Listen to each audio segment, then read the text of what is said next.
In the middle of your toddler's tantrums, do you ever wish you had a magic wand to make it all better? Well, tonight I have the next best thing.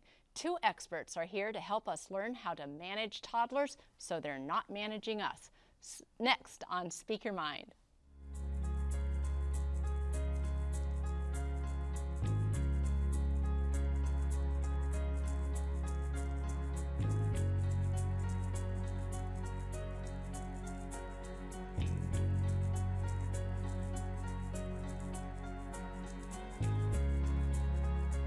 Welcome to Speak Your Mind. I'm Dr. Carolyn Phelps, licensed psychologist with the Human Development Center.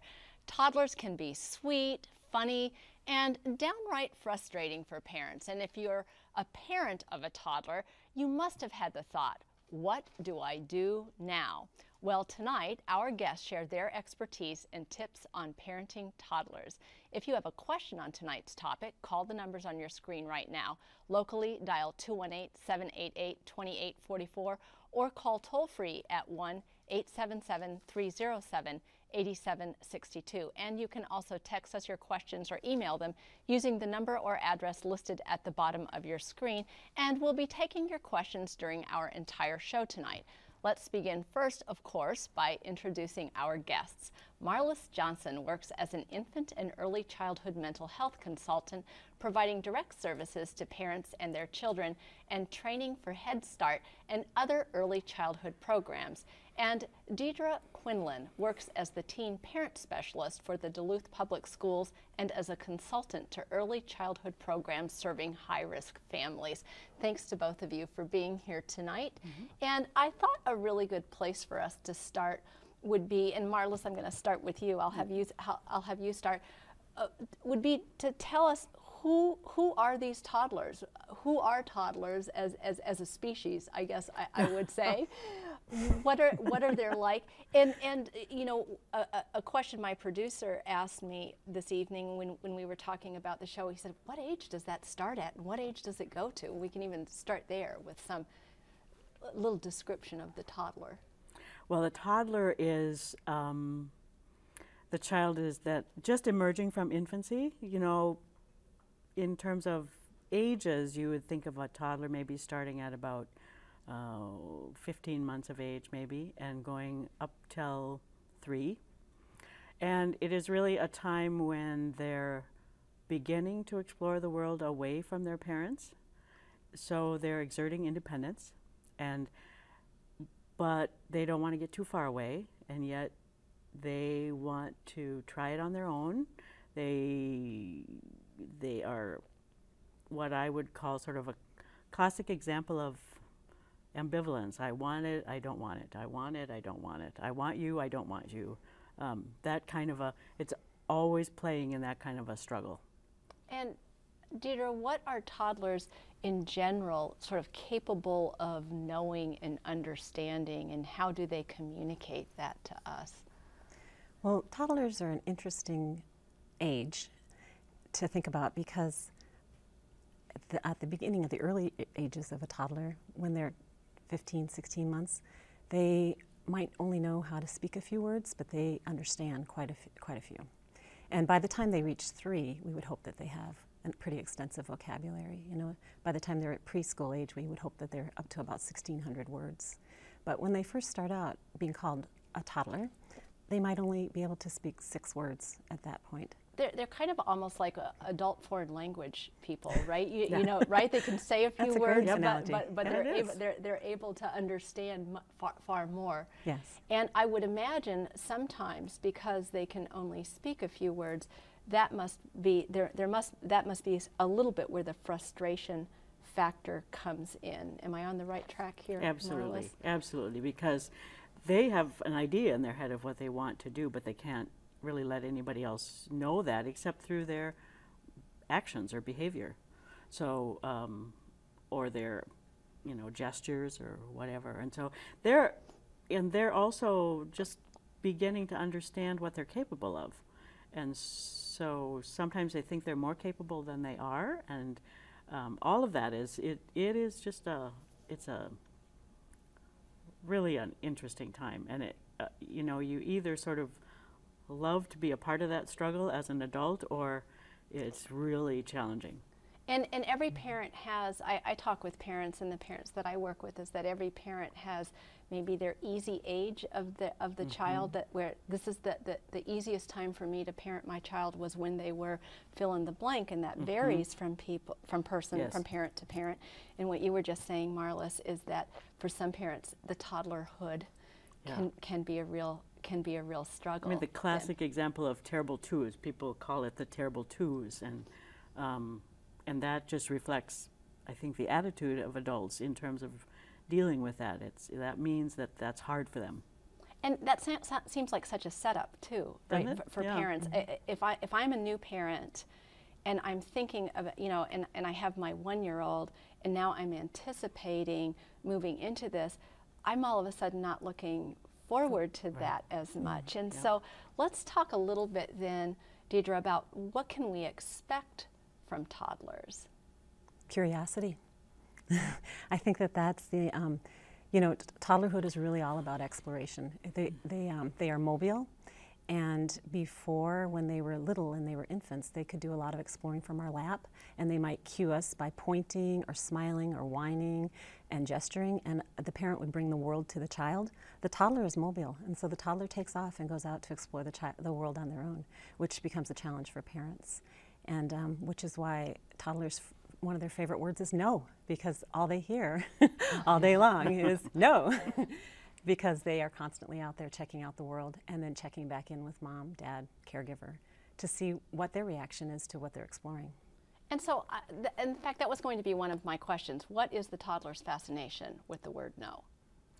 Well, it is what they hear. It's exactly what they Deidre hear. said. It's and what so, they hear. so part of that, they're just doing that thing that small kids do, which is they're mimicking. Yeah. That's part of it. And so, what you're suggesting then is, if I am the parent and don't want to hear that word as often, maybe I better find other words to introduce my child to. Yes. Sure. Or other ways of saying no. If you don't want your child to do something, instead of saying no, we have this exercise in one of the groups that I do, is how can we set limits on our child without using that word no?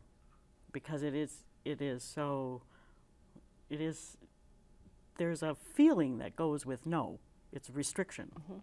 And so if you can find other ways of saying, yes, you can do that, or let's go over here. That redirection. How about this instead? And I think the other way that a parent can get frustrated with it is that you have taught your child, no, you don't touch the light socket next to the refrigerator. But toddlers do not generalize their learning, so they don't know that means don't touch every light socket. Every light socket. They have to learn not to touch every light socket. But I've told them over yes, and over. they know not to touch the light socket. Well, they know not to touch the one next to the refrigerator. They don't know not to touch the one at the stairway. The other one is just another opportunity. Another place to explore. Yeah.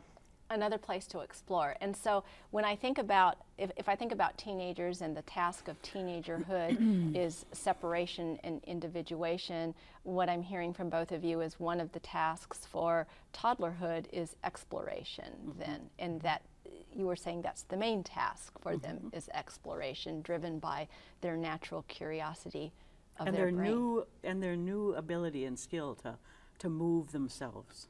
So when we were talking about parent expectations, one of the things that parents can do to help themselves in having expectations that are going to meet the reality is, you better be expecting this baby who's been content on your lap and in your arms to all of a sudden want to be as mobile as possible. And what I would want parents to know is that that's really a compliment to their parenting, that's really the baby's job, is to want to have curiosity about growing up and learning. And if a parent's done a nice job at being able to have a child feel secure, and what we call a secure base, a child can only go out into the world to explore if they have a secure base from which to leave. So if a parent's done their job well and their child is out exploring, that's kudos for the parent. What's stressful for a toddler? Oh, I think there's a lot of stresses on a toddler. I think not being able to get where you want to go is really stressful. I think being restricted is stressful. I think being away from the parent is also stressful. So they get to a point where they're curious, but then they find themselves getting just a little too far away, and they suddenly panic, and they might come back, or they might have done something before, and a parent knows that they can do it, and then the parent pushes them at a time when they're not emotionally kind of equipped to do that same thing they might have done yesterday, but the parent knows they can do it. So as adults, we tend to put a lot of sort of unfair expectations on toddlers too, because they are still really very needy and need a lot of support from parents, and yet I think we're quick to give them too much almost credit for having skills that are independent. Or skills that are ingrained, even. Yeah, right. I mean, If you just did something yesterday, that doesn't mean that you remember even how to do that. That it's not a mastery thing. That it takes you know, hundreds, maybe 1,000 times to do it before. Especially if that's true for us as adults, why would it not be true for someone newer to the world than us? Then, so. One of the things that we talked about in promoting the show was that whole concept of the toddler tantrum. And you mentioned the terrible twos. And there was a question in here about the toddler tantrum came in, and wondering how do you handle, so you're in the middle of a store and your toddler starts the tantrum. Deidre. Well, I would say first to a parent, you're in survival mode. And the biggest challenge when you're in the middle of the store and your toddler starts to tantrum is that you don't become part of the tantrum. Because, you know, we're all human and we all feel our anxiety start to rise. And so the challenge is not to become part of the problem. How do I stay grounded? How do I stay the adult? How do I be the parent? And it's so hard because the world is watching. And I think that one of my favorite stories of that was my sister-in-law told me one time her little toddler was tantruming. They were at an exit in a store, and she was trying to manage her own anxiety as people were watching, and you know the kind of looks you can get, and you get anxious as people are watching, and rubbing her daughter's back, and she would just look up and say, "This is a really important learning opportunity for my daughter.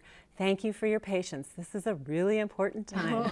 And I thought, what a lovely thing to do to manage her own anxiety, because it was really important, and the important thing for the toddler was that mom stayed with her. And what I love about that story is, because I think what a lot of us do when that toddler starts tantruming is, I have needs for you to stop. Exactly. And that I focus on what is the quickest way that I can get you to stop doing this thing that you're doing right now. But what she was doing is, by saying this out loud, also her own ears have to hear this, right? She's managing her own anxiety. And so so what she was doing was comforting the child. And what a lot of people start, you know, there are some people who advise take the child out of the store. And I think that's okay too. I think that's another way of managing our own stress level. But I mean, the truth is that if we're going to start to work on helping our child manage their feelings, intense emotion, which is what a tantrum is, it doesn't start in the heat of the tantrum. It starts from the moment they wake up in the morning. It can't, you know, in that moment we're just in survival mode. So talk a little bit about that the managing of the tantrum doesn't begin in the tantrum, with the tantrum. Well, it really starts with helping your child manage any emotion, finding labels for the emotion and being able to contain it when it does happen. So helping kids find labels for what they're feeling. So our kid is frustrated because they can't do something. So saying, wow, this is really hard, isn't it? You get frustrated when you try to do something that you can't do. Well, that feeling suddenly is something we can talk about. It's something that is contained within that word. And so that is the beginning of teaching children and helping them manage their emotion and having access to it in a real regulatory way. It's regulating it in a way that becomes, oh, this isn't something scary and awful. This is something that happens all the time. And teaching about that, and, Yes. and you can start labeling the positive emotions then too, right? That we're not just labeling, giving words for sadness or frustration or for anger or for being mad, but for joy and for happy and for Absolutely. The full range. The This full is range. who human beings are, is this full range of emotions, and all of it's acceptable. And there are ways of responding to all of it in healthy, acceptable ways. Now, a woman calls in from Duluth, Deidre, and she says, what can I do? I have a 5-year-old who never had a meltdown and recently had one in the store. And the implication, I think, behind that question is, you know, oh, I made it through 2, 3, and 4. I thought I was home free. I hear two things in that question. A, I thought I was home free, but B, does that mean there's something wrong? Is there something wrong with my child that this is happening at 5? How do you manage a 5-year-old different than a 2-year-old? Well, and first of all, I say congratulations. You know, she's doing something very right, that she's being a wonderful partner to helping her child regulate feelings through really difficult periods of developmentally for that child to have made it till 5. And so, you know, every single time a child moves into a different developmental stage, they have to kind of relearn what they knew and to make it work into this new developmental stage that they're at. And so what the child is telling them through their behavior, because I like to think of behavior not as behavior for the sake of behavior, but behavior as communication. That these are such intense feelings that this child is trying to communicate to this mother, and for some reason words are not meeting the need, that it's become a need to show through the intensity through behavior rather than words. And so it's not necessarily a sign that something is wrong with your child at all then, but I love that concept of that progressing through a new developmental stage. And last week, you all will remember that we did a show, on our show on grief, we talked about the fact that people might need to, that kids, on our Children in Grief show, that kids' grief periods took a longer period of time sometimes than adults because they had all those developmental stages to go through, right? And that's what you're saying, that learning, that reprocessing all over again. And we're never done with dealing with our emotions. I mean, we all have those meltdown periods of time when the emotions overwhelm us, and we, given permission, we would have a meltdown too. But Tantrum. So yeah, so it's so our children are just like us in that regard, and they different struggles hit them at different times, and so we don't have a free ride, you know. It's the emotions are a part of us. And they stay with us. Yes, yes. See, here's another woman from Duluth who asks, when a toddler screams because he can't verbalize his feelings and persists in his screaming for a very long time, how do we deal with that? So that nonstop screaming that goes on, now you're into the 30 minutes, now you're into the 40 minutes, which is, first, I think we just need to say how wearing that is. Oh, it's exhausting. Not just for the child, but for the parent too, right? And so what would you advise in that situation? Well, I was working at a child care center the other day where a little girl was really having a hard time going to sleep and is new in that center, and screams when the lights go off and it's time for her, all the other children are sleeping, and she starts screaming because this is a really, we don't know yet, but for some reason it's a very scary time for her. And her screaming lasted for 20 minutes, and it was very hard on the teacher. The teacher finally took her out of that room with the other children because that was disruptive for them as well. And she really, at a time like that, that screaming means there's some really big emotion going on for her, and she needs to know that she's not alone. There is an adult there helping and caring for her. So what we did at that time is I stood with the teacher so the teacher could be with her. It is a matter of sort of not isolating anybody at that time, and knowing that we're going to get through this. We're going to get through this, and we're going to figure this out. And so it's not being too frightened by the screaming. It's staying with that child and being present and keeping yourself regulated. That's really... And so in the situation that you were describing, I can see that if you were a two-parent family where you have either you can spell each other or even that parent just being, both parents being together, but in a one-parent, in that single parent family, and I know you work a lot with high risk parents, and I associate that somewhat with single parenthood sometimes, then what does that person do when you know, I'm good for 25 minutes, but at the 30-minute mark, I start wearing down. And I would tell any parent that if you are to the point where you're not okay, leave your child in a safe place and take a time out. You know, it's really the parent who needs a time out in moments like that, because the child can't get their feelings together without the help of the adult. And if the adult isn't okay, the adult can't help them. Yeah.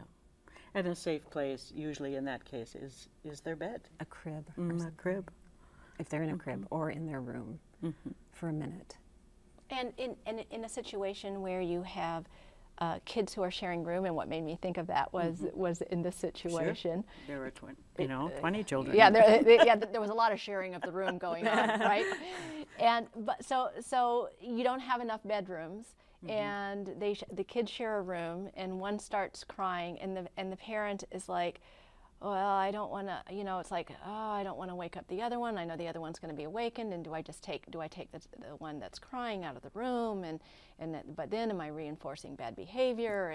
And then they just feel stuck in that jumble of I'm stuck either way. Any decision I make is the wrong decision. And what would you advise in that situation? You know, I think that's interesting to think about, because we often worry about how our response is reinforcing bad behavior, particularly when it's negative behavior, when it's unwanted behavior, undesirable.